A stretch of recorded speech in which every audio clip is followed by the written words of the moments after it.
caught up in the fight against ISIL and paying the price for sectarian reprisals. Human Rights Watch accuses Iraqi government forces and Shia militias of burning and looting Sunni villages. On Inside Story, what's being done to protect Iraq civilians?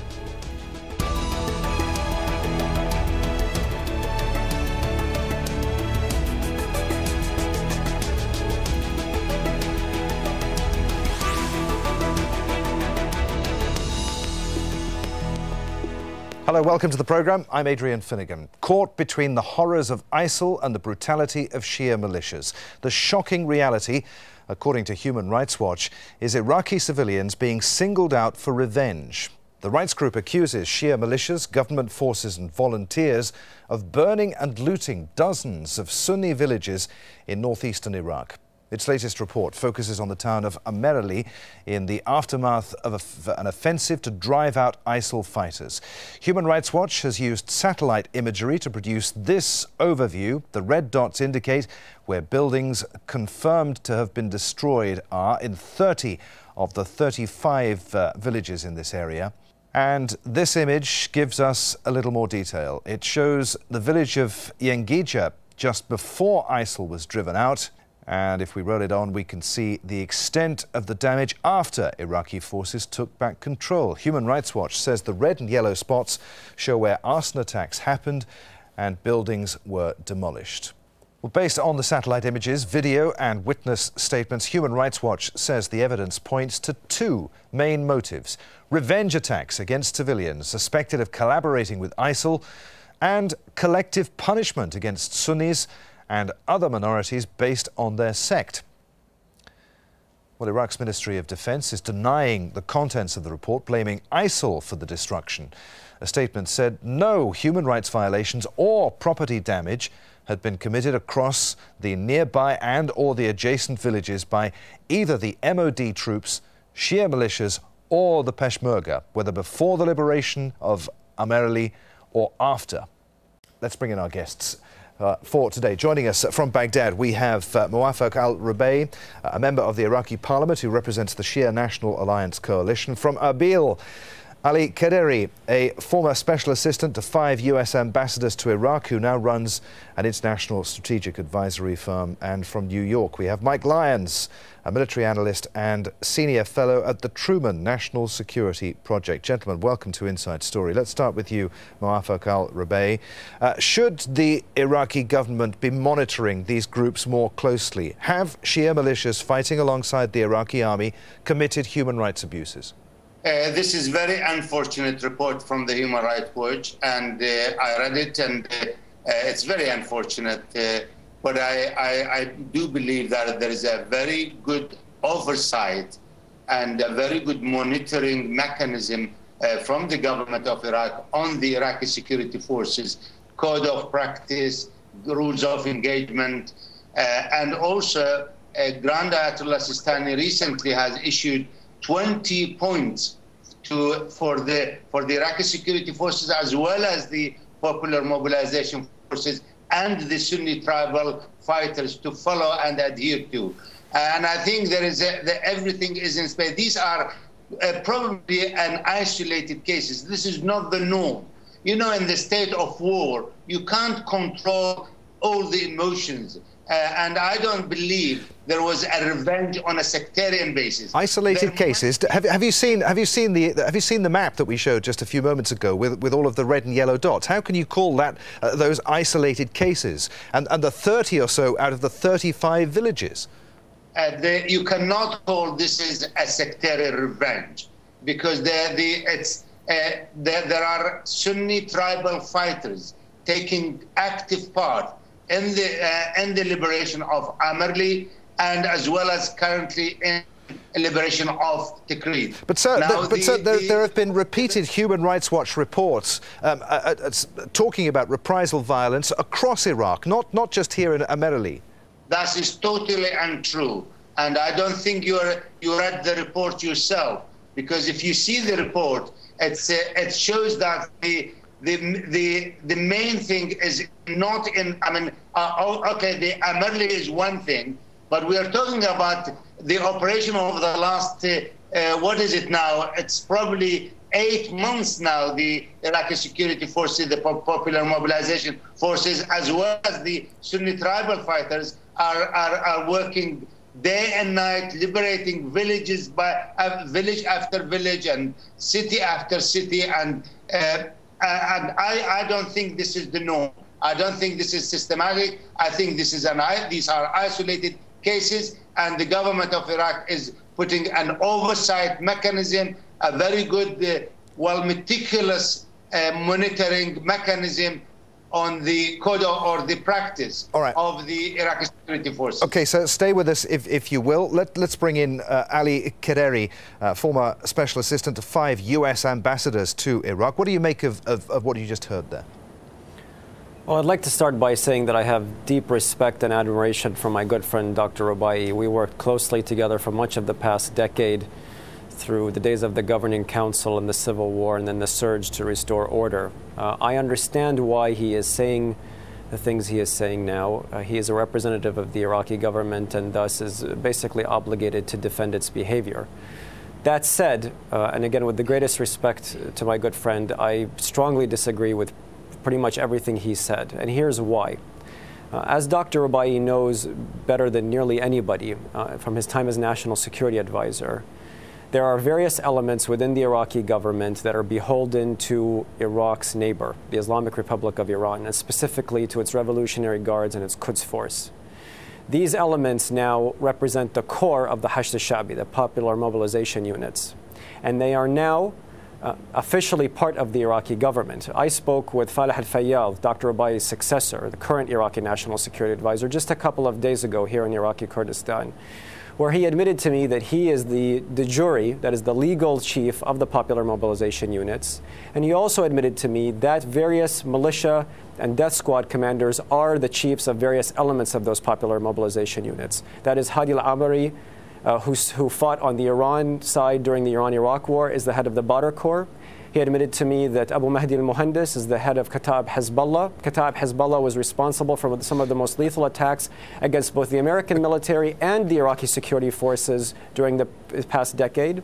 And he also admitted to me that Qais Khaz'ali, the head of Asab Ahl al-Haq, is also deployed in these areas. Second, I just want to clarify something. What you're saying here is that the leaders of the Shia militias operating in Iraq are part and parcel of the power structure in Baghdad.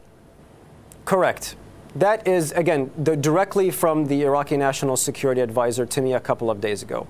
Second, as again Dr. Rubai knows better than anybody, in the days when we used to meet together along with American ambassadors, generals, and when we would sit together for Iraqi National Security Council meetings in Prime Minister Maliki's residence, which is just across the street from Dr. Rubai's home, we would be bombarded, literally, with Iranian rockets launched by some of these Iranian-backed Shia militias, which I just mentioned, notably Kataib Hezbollah and Asab Ahl al-Haq. So I understand that Iraq faces an existential threat in the form of the Islamic State.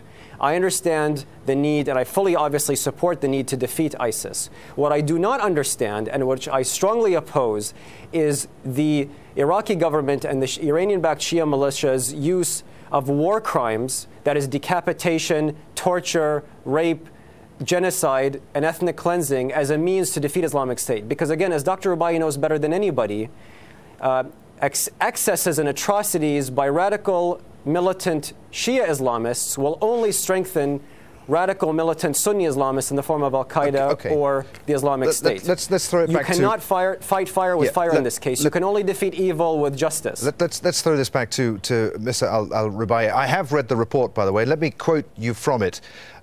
Displaced residents and witnesses to the destruction, including Peshmerga commanders and fighters who are part of the government's military operation, told Human Rights Watch they believed that in total, building destruction in at least 47 predominantly Sunni villages was methodical and driven by revenge and intended to alter the demographic composition of Iraq's traditionally diverse provinces of Salah al-Din and Kirkuk. That sounds like ethnic cleansing to me. Is that what's going on? Well, number one, exceptional circumstances back exceptional measures. And when you see ISIS leaving one of the villages, and you want to enter into that village, and all the village is booby-trapped and mines all over the place, what would you do? And there are no people, civilians there. We're very, very careful in avoiding civilians. That's why we're not going into Tikrit straight on, because we wanted to avoid and reduce the collateral damages. This is exactly what we are doing, and I think we're improving by the day on these. And these reports, I have to admit, these reports may, if you like, make us even try to make us better and in our policies and implementing these policies and vis-a-vis the human rights violation. Mr. Rubai, is Ali Kareri right when he says that you can't defeat a Sunni extremist organisation with Shia militia, Peshmerga and Iranians? That's not the way to do this. The best way of defeating ISIS is Sunni tribal fighters from within the Western provinces. These Western provinces, they know their way around these people, and this is exactly the way we've done it in 2007 and 2008, and it was successful. It was done, dusted, and succeeded. Now we are trying to replicate what happened in 2007 and 8, and trying to encourage people from the youth, from within Tikrit, for example, from within Amerli and from within Mosul, to raise against ISIS and fight against ISIS. And this is the way. I can't agree more. This is the way forward. But she's stimulating the youth interest in joining the Iraqi security forces, all the popular mobilization forces, all the tribal fighters. It's difficult now because ISIS is using human shield. Okay. ISIS is coordinating these cities, and they're threatening people of killing them and raping their women and, well, burning them alive, if you like. Let's bring in Mike Lyons, who's with us from New York. Mike, until this Human Rights Watch report, this issue of abuses allegedly committed by Shia militia in Iraq was very underreported. Has the Obama administration, do you think, turned effectively a blind eye to the accusations of abuses committed by Shia militias? Yeah, I'm not sure it's a blind eye, but it's one of these unintended consequences, as the United States just does not in position to influence this situation on the ground there. There's a general officer that's in the green zone back at Baghdad, and maybe a couple of thousand troops that are out training Iraqi security forces. But when this happened in particular in August, there was no U.S. forces anywhere in the area that could have stopped it. Perhaps there was some drone oversight that could have seen it going on and it could have questioned it then. But right now, the United States is just not in position to stop what could possibly be happening on the ground, even today in Tikrit. All right. What do you make of the thought we heard just a few moments ago that you can't fight a Sunni extremist group without the help of the Sunni community in Iraq? If the U.S. can't help, who can? Well, I mean, no question, that was the whole Sunni awakening that took place back in 2007, 2008, as the guest referred to. And it is going to take the local civilians to turn ISIS away in order for this to be successful. But you can't have old scores being settled as these Shia militias come into these towns. I mean, they so outnumber the Sunni population in certain areas. I mean, for example, even in Tikrit right now, over 18,000 Shia militia to go with only about 2,000 Iraqi security forces. From our perspective, from the military's perspective, that's just too much of an imbalance, and a lot of things could go wrong without the proper oversight. And what do you think the U.S. feels about the involvement of Iran now in Iraqi politics? Well, I think you're seeing less U.S. air support over some of these missions because in particular of the fact that there are Iranian militias working on the ground. Now, the United States is separately working on a nuclear agreement with Iran, and perhaps that might change the situation going forward. But I think there'd be a lot of people in the United States upset if they felt that the United States was serving as the air force to an Iranian ground force that continues to really rule the situation from a military perspective on the ground inside of Iraq. Let's throw this back to Ali Kaderi then, who I think would disagree with you, wouldn't you, Mr. Kaderi, about the Obama administration and it turning a blind eye to what's going on right now in Iraq? The Obama administration has been turning a blind eye toward the deteriorating situation in Iraq since taking office in January 2009. I wrote a piece for Foreign Policy magazine last month detailing in excruciating detail, again, the Iranian-backed elements that are now operating within the Iraqi government, detailing some of the war crimes of both the Iraqi military units and some of these Shia militias, which again have been historically Quds Force proxies. I also spent the next several weeks after that piece was published working with ABC News and to provide them video of these Iraqi war crimes, a piece which came out last week and which has roiled both Washington and Baghdad. In that piece, it details and we show Iraqi government special forces, regular army officers, Iraqi police, interior ministry units, and Shia militias, because their patches are all evident.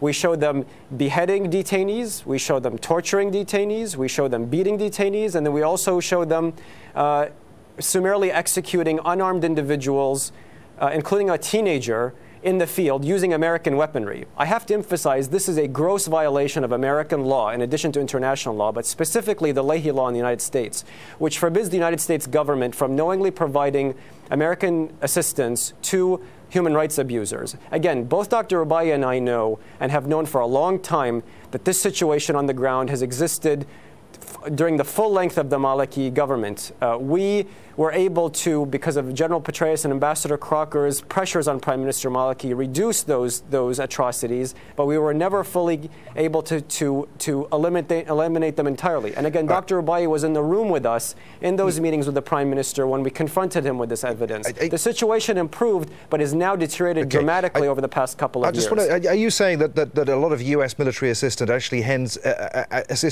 to Iraq actually ends up in the hands of not the Iraqi army but the Shia militias? That's absolutely correct. Okay. For years, we had information from a variety of sensitive sources taking us in that direction, and now it's all on social media. 48 hours ago, a picture appeared on Twitter of Bayan Jaber, the Iraq's transportation minister, its current transportation minister, who was formerly associated with the Badr Corps, one of these militias, handing a U.S. provided Glock pistol to a gentleman known as the father of the angel of death, Abu Israel. An individual that is thought to be among those committing war crimes in the field today. Right. This is part and parcel of the Iraqi government structure. Okay, let's put this back then to Mr. al-Rubai. You said a few moments ago that exceptional measures require, or exceptional circumstances require exceptional measures. That's no excuse, though, for committing crimes against humanity, war crimes, is it? No, that absolutely doesn't justify war crimes or any violation of human rights.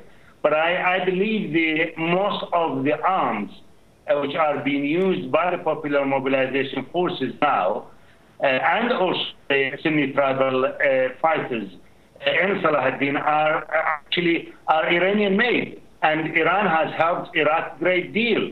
Iran has made a huge difference when Baghdad was threatened in last year.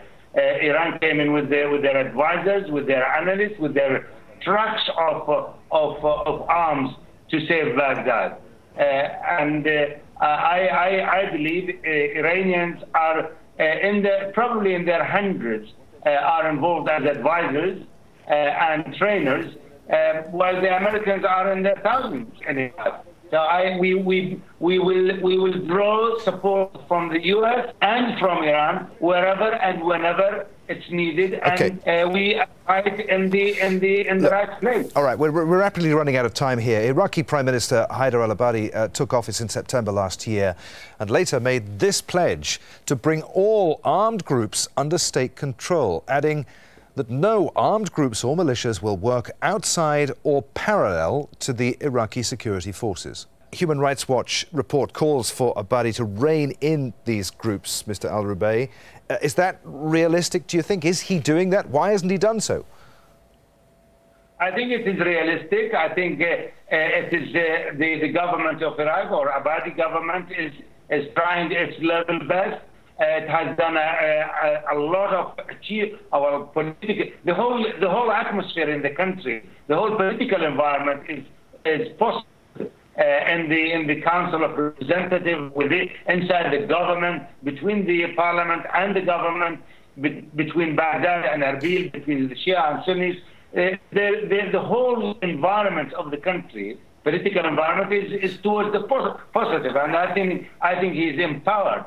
He's empowered to be able to reign over the militias. Okay. I don't call them militias. There are no militias currently in Iraq. They're all organized and part and parcel of the Popular Mobilization Unit, which are working alongside the Iraqi security forces. Mike Lyons, is there a danger that Iraqi Sunnis will see the Iraqi army and the Shia militias not as liberators, but as a conquering Shia army? And what are the dangers for that for Iraq if they do?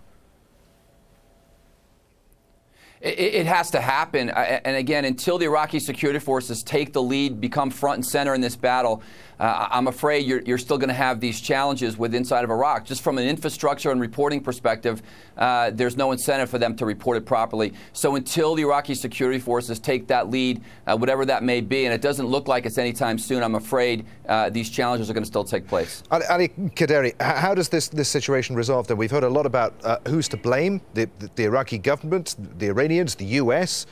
How does this situation resolve? Well, there's a simple reality here which very few people in Baghdad and Washington, because of self-interest, are willing to admit. And that is the United States of America won the war but lost the peace in Iraq after 2003. The reality is, as again I've written extensively, the Iraqi government in Baghdad is by and large a wholly owned subsidiary of Iran's Revolutionary Guards at this point. It has penetrated in virtually every meaningful way. There are wonderful nationalistic elements like Dr. Obai, like Prime Minister Abadi, like Finance Minister Hoshyar Zabari, like Oil Minister Adel Abdel Mahdi. These are good men. These are nationalists.